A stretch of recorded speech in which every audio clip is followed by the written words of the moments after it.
안녕하세요. 오늘은 많은 분들이 한 번쯤 고민해 보셨을 은퇴 이후의 삶에 대해 깊이 있게 이야기해 보려고 합니다. 우리는 종종 은퇴를 끝이라고 생각하곤 하죠. 마치 긴 여정을 마치고 도착한 종착역처럼 느껴질 수 있어요. 그런데 막상 도착해보면 그 자리가 편안한 쉼터가 아니라 생각보다 훨씬 더 준비가 필요한 새로운 시작이라는 걸 깨닫게 됩니다. 은퇴 후의 삶을 상상할 때 누구나 평온하고 안정된 노후를 기대하지만 현실은 그렇게 간단하지 않습니다. 수입이 끊기고 일상이 달라지고 주변 사람들과의 관계에도 변화가 생기면서 잘 살 것 같던 노후가 금방 흔들릴 수 있어요. 그래서 오늘은 은퇴 후 망하는 사람들의 공통점이라는 주제로 우리가 꼭 알고 준비해야 할 것들에 대해 10가지로 나눠서 말씀드릴까 해요. 각 항목마다 실제 사례들을 들어가면서 어떤 문제가 생길 수 있는지, 그리고 그걸 어떻게 현명하게 풀어나갈 수 있는지도 함께 이야기해 드릴게요. 이 시간이 여러분에게 소중한 인생 이막을 위한 힌트가 되길 바랍니다. 자, 그럼 첫 번째 이야기부터 시작해 볼게요. 첫째, 은퇴 후에도 계속해서 과거의 직업적 지위나 명예에 집착하는 분들이 생각보다 많아요. 물론 한평생 쌓아온 커리어고 그 안에 노력과 희생이 담겨 있기에 자부심을 가지는 건 너무나 당연한 일이죠. 그런데 문제는 그 자부심이 현재를 살아가는데 방해가 되는 순간이에요. 예를 들어 예전에 대기업 임원으로 일하던 분이 은퇴 후에도 계속해서 사람들에게 과거의 직책을 강조하거나 지금 자신이 맡고 있는 일들이 그 시절보다 못하다고 느끼며 자꾸 비교하게 되면요. 그런 마음은 자칫하면 자존감 저하로 이어지고 새로운 삶에 적응하지 못하는 원인이 되기도 하거든요. 또 어떤 분은 내가 누구였는데라는 생각에 작은 모임에서도 융화되지 못하고 결국 사람들과의 관계도 서서히 멀어지는 걸 경험했다고 해요. 또 다른 분은 그 자존심 때문에 새로운 일에 도전조차 하지 못하고 그냥 과거에 머물러 버리는 경우도 있었고요. 사실 은퇴는 새로운 시작인데 과거의 타이틀에 얽매이면 그 새 출발을 제대로 하지 못하게 되는 거예요. 그러니까 과거의 경험은 자산으로 남기되 지금의 나를 있는 그대로 받아들이고 그에 맞는 역할을 찾아가는 게 훨씬 건강한 삶으로 이어질 수 있어요. 둘째, 은퇴 후에도 여전히 수입을 소비 수준에 맞추지 못하는 분들이 참 많아요. 예전에는 매달 월급이 꼬박꼬박 들어왔고 그에 맞춰 생활비도 나가고 가끔은 충동적으로 쇼핑도 할 수 있었지만 은퇴하고 나면 그런 흐름이 딱 끊기잖아요. 그런데 소비 습관은 쉽게 바뀌지 않아요. 그래서 예전처럼 외식을 자주 하거나 필요 없는 물건을 습관적으로 사거나 자녀나 손주들에게 큰 지출을 하다 보면 금세 통장이 바닥나기 시작해요. 어떤 분은 퇴직금으로 여행을 다녀오고 갈 새로 사고 자녀 결혼에 보태주고 나니까 정작 본인의 노후 생활비가 빠듯해졌다고 하더라고요. 또 어떤 분은 친구들과의 체면 때문에 모임에서 빠지지 않고 밥을 사고 선물도 챙기다 보니 쓸 수 있는 돈이 점점 줄어드는 걸 느끼셨대요. 심지어는 카드값이 밀리거나 대출까지 받게 되는 경우도 생기곤 해요. 그래서 은퇴 후에는 소비의 기준부터 다시 세워야 해요. 고정 지출을 줄이고 꼭 필요한 것만 사고 자녀나 손주를 도울 때도 내 형편을 먼저 살펴야 해요. 돈을 쓴다는 건 결국 내 삶을 설계하는 일이니까 그 기준은 지금 내 상황에 맞춰 다시 정리해보는 게 꼭 필요해요. 셋째, 은퇴 후 건강 관리를 소홀히 하는 것도 정말 위험한 실수 중 하나예요. 젊었을 때는 조금 무리해도 금방 회복되니까 건강에 대해 크게 신경 안 쓰는 경우가 많았겠지만 은퇴하고 나면 몸이 확실히 예전 같지 않다는 걸 실감하게 되죠. 그런데도 여전히 규칙적인 운동을 안 하거나 식단을 신경 쓰지 않거나 병원 검진을 미루는 분들이 많아요. 어떤 분은 이제 좀 쉬자는 생각에 하루 종일 소파에 누워 TV만 보다 보니 살이 급격히 찌고 혈압이나 당뇨가 생겼다고 해요. 또 다른 분은 건강검진에서 이상 소견이 나왔지만 설마 괜찮겠지 하며 병원 가기를 미루다가 큰 병으로 이어진 경우도 있었고요. 심지어는 스트레스도 건강에 큰 영향을 주는데 아무 활동 없이 무기력하게 지내다 보면 우울감이 쌓여서 몸도 마음도 병들기 쉬워요. 그래서 은퇴 후에는 오히려 더 철저하게 건강을 챙겨야 해요.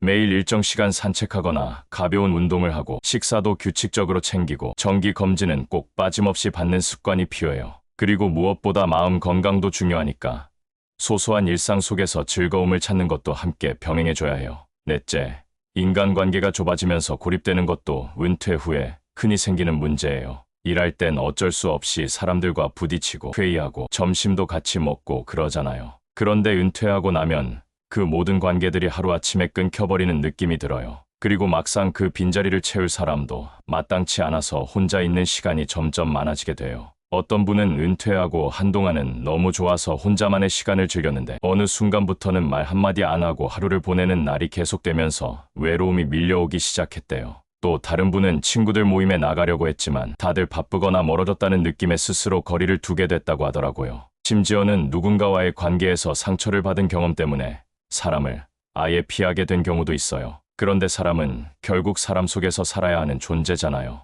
그래서 은퇴 후에는 의도적으로라도 사람들과의 관계를 유지하려는 노력이 필요해요. 가까운 이웃과 인사부터 나누고 동호회나 지역 커뮤니티에도 참여해보고 가족들과도 자주 연락을 주고받는 게 좋아요. 새로운 관계를 만드는 게 어려울 수도 있지만 그건 꼭 거창한 게 아니라 그냥 함께 밥을 먹고 산책을 나가는 정도의 소소한 연결만으로도 충분하답니다. 다섯째, 은퇴하고 나서 갑자기 시간이 많아진다고 해서 그 시간이 무조건 좋은 건 아니에요. 처음엔 아침에 눈을 떠도 출근할 필요가 없고 마음껏 늦잠도 잘 수 있으니 너무 좋다고 느껴지겠지만 어느 순간부터 하루하루가 너무 길고 지루하게 느껴지기 시작해요. 또 다른 분은 퇴직 후 밤낮이 바뀌는 바람에 낮엔 무기력하고 밤엔 잠이 안 와서 건강까지 망가졌다고 해요. 심지어 어떤 분은 일정이 없다 보니 만성 피로처럼 느껴지기도 한데요. 이런 분들을 보면 시간이 많다는 게 꼭 좋은 것만은 아니라는 걸 알 수 있어요. 그래서 은퇴 후엔 오히려 더 적극적으로 하루에 루틴을 만들어야 합니다. 아침에 일어나는 시간,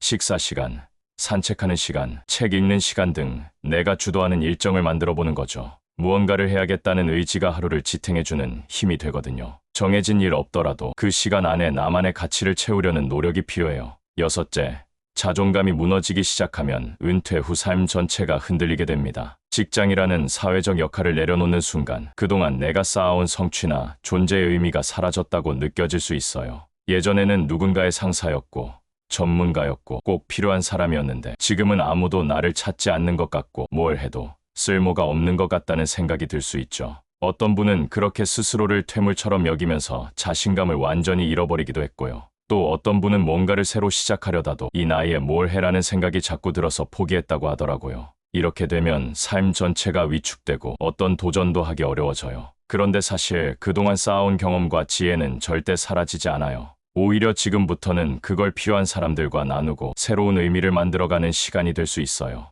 멘토링을 하거나 자원봉사를 하거나 내가 좋아하는 일을 다시 시작하는 것도 방법이에요. 스스로에게 계속 말을 걸어야 해요. 나는 여전히 의미 있는 사람이다. 자존감은 내가 나를 어떻게 대하느냐에 따라 유지되는 거니까요. 일곱째, 은퇴 후 부부 관계에 갈등이 생기는 경우도 정말 많습니다. 그동안은 각자 출근하고 퇴근하고 서로 바쁘게 지내면서 큰 충돌 없이 지낼 수 있었지만 이제는 하루 종일 얼굴을 마주하다 보니 작은 차이도 크게 느껴지기 시작해요. 어떤 부부는 은퇴한 지 한 달 만에 서로 말이 없어졌다고 해요. 자잘한 생활 습관부터 TV 채널 하나, 식사 시간까지 사소한 문제로 다투고 결국엔 각자 방을 쓰게 되는 경우도 있더라고요. 또 어떤 경우엔 한쪽이 지나치게 상대에게 의존하거나 반대로 아무 관심도 갖지 않아서 감정의 골이 깊어지는 경우도 있어요. 이럴 땐 서로에 대한 이해가 정말 중요해요. 내가 하루 종일 집에 있으면서 배우자에게 무심코 하는 말이나 행동이 상대에게는 스트레스가 될 수도 있고요. 반대로 상대방의 말 한마디에도 민감해지는 시기라서 오해도 쉽게 생겨요. 그래서 대화를 자주 해야 해요. 단순한 일상 이야기라도 자주 나누고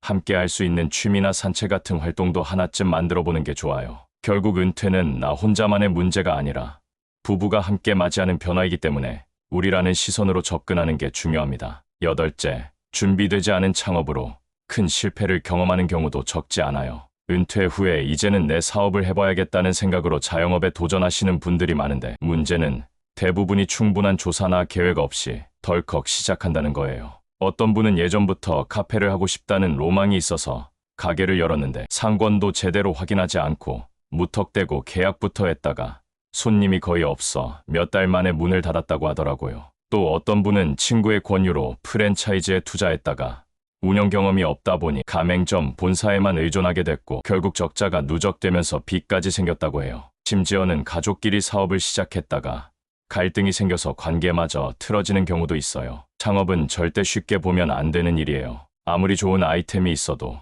시장 분석, 자금 계획, 경험, 고객 관리 등 복잡한 요소들이 많기 때문에 감정이나 충동으로 시작하면 안 됩니다. 작게 시작해서 테스트해보는 단계를 꼭 거쳐야 하고 가능하면 관련 교육이나 컨설팅도 받아보는 게 좋아요. 내가 여유롭고 즐겁게 할 수 있는 일이어야지 스트레스와 빚을 불러오는 일이 되면 절대 안 됩니다. 아홉째, 심심함이나 외로움을 달래기 위해 무의미한 소비에 빠지는 경우도 정말 흔합니다. 시간이 많고 일에서 오는 스트레스는 줄었지만 그 자리를 지루함이나 허전함이 대신하게 되면서 쇼핑이나 소비로 기분을 전환하려는 분들이 많아요. 어떤 분은 홈쇼핑을 틀어놓고 있다가 그냥 마음에 드는 옷이 보여서 샀는데 정작 입어보지도 않고 쌓아만 두게 되더라고요. 또 어떤 분은 손주들 보러 갈 때마다 비싼 장난감을 사주다 보니 나중에는 스스로도 부담을 느꼈고요. 어떤 분은 외로움을 달래기 위해 자주 외식을 하거나 여행을 다니다 보니 통장이 계속 줄어드는 걸 보면서도 그걸 멈출 수 없었다고 해요. 소비라는 게 일시적으로는 기분을 좋게 해줄 수 있지만 그게 반복되면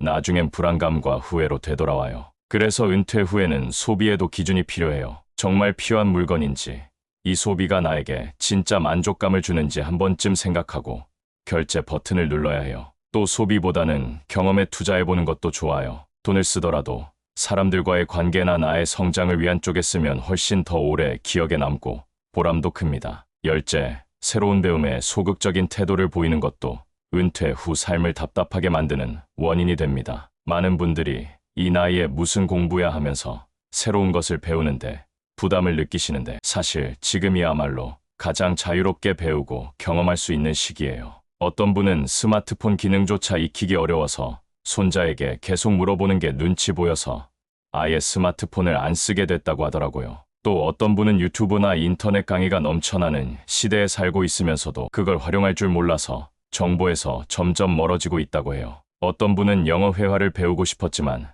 내가 어디 써먹겠어 하고 그냥 포기했대요. 그런데 이런 분들을 보면 사실 배우는 자체보다 못할까봐 겁을 내는 경우가 많아요. 하지만 요즘은 배움의 문턱이 정말 낮아졌어요. 동네 복지관에서도 스마트폰 하나로도 언제든지 배울 수 있는 시대예요. 중요한 건 지금이 가장 빠른 시작이라는 거예요. 새로운 걸 배우고 익히면서 삶의 활력이 생기고 또 스스로에 대한 자부심도 생겨요. 내 삶의 활력을 불어넣고 싶다면 작은 배움 하나부터 다시 시작해보세요. 절대 늦지 않았습니다. 자, 이렇게 10가지 이야기를 천천히 나눠봤는데요. 어떠셨나요? 은퇴라는 게 단순히 일을 그만두는 게 아니라 또 다른 삶의 방식을 만들어가는 과정이라는 걸 조금은 느끼셨을 거예요. 은퇴를 끝으로 생각하지 말고 건강과 재정을 잘 챙기고 시간 관리와 관계 관리도 놓치지 말아야 해요. 또 자존감과 배우자와의 관계, 창업이나 소비 습관까지 돌아보면서 나에게 맞는 은퇴 라이프를 설계해 보셨으면 좋겠습니다. 무엇보다 중요한 건 이 모든 걸 너무 어렵게 생각하지 않고 조금씩 하나씩 실천해 나가는 거예요. 오늘 이야기들이 여러분의 노후의 작은 길잡이가 되었기를 바라고요. 도움이 되셨다면 구독과 좋아요, 알림 설정까지 부탁드릴게요. 다음 이야기에서도 또 인생에 도움이 되는 주제로 찾아올게요. 고맙습니다.